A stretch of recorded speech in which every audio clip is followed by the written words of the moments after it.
Well, the one thing they teach you right away is the world's not about you. I mean, once you start having kids, the world's not about you anymore. The world is about them, and you start to see much of what's happening in the world through their eyes. They're the filter.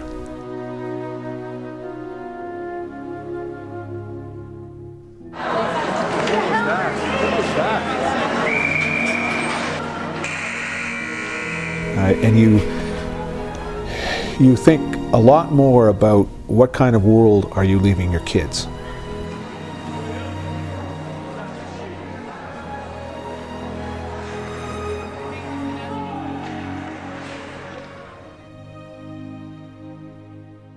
Well, politics is always about people.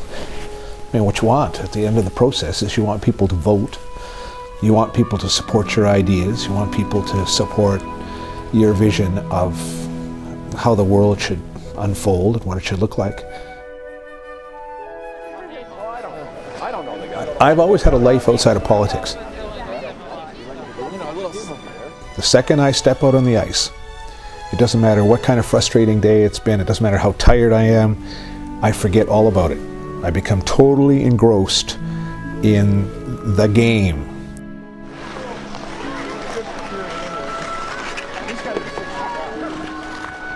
So you get totally engrossed in it, and you forget about the problems of the day. And it's a great stress reliever.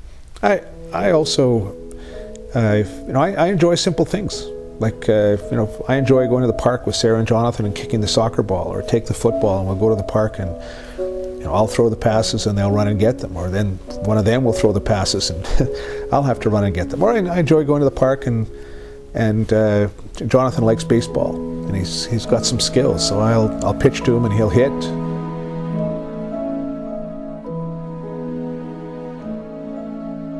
And I've been very lucky to have a spouse who understands it all. I don't think I could have been married, and I don't think Shelley could have been married to someone who was not involved in politics, because they just wouldn't have understood everything that goes on. It's not cold. What's around here? Get on the ice. Now we're gonna get on the ice with you. Nah.